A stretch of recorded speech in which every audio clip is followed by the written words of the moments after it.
তোমার এনার্জির ভাইব্রেশন যেরকম হবে সেরকম মানুষই তোমার কাছে আসতে থাকবে।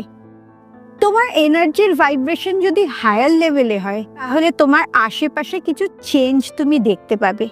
যেমন মানুষ তোমার দিকে হাঁ করে তাকিয়ে থাকবে, বাচ্চারা তোমাকে ভীষণ পছন্দ করবে, যে কোনো পশু পাখি তোমার কাছে সেফ ফিল করবে। অচেনা লোকও তার নিজের জীবনের সিক্রেটটা খুব সহজে তোমার সাথে শেয়ার করবে।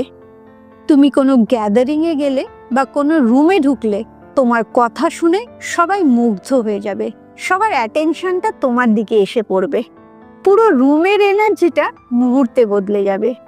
যারা তোমার অপোজিট ভাইব্রেশনের বা লোয়ার ভাইব্রেশনের, তারা দেখবে ছিটকে তোমার থেকে অনেক দূরে চলে যাবে, হয় তোমার সাথে সম্পর্ক রাখবে না, নয় অন্য কোনো জায়গায় শিফট হয়ে যাবে। এবং লাস্টে যেটা হবে সেটা হচ্ছে তুমি দেখবে অকারণেই তোমাকে সবাই হিংসে করছে। এই সমস্ত পরিস্থিতিতে আসলে তুমি দুঃখ পাবে না, আনন্দ পাবে, কারণ তোমার এনার্জিটা হায়ার ভাইব্রেশনে ভাইব্রেট করছে।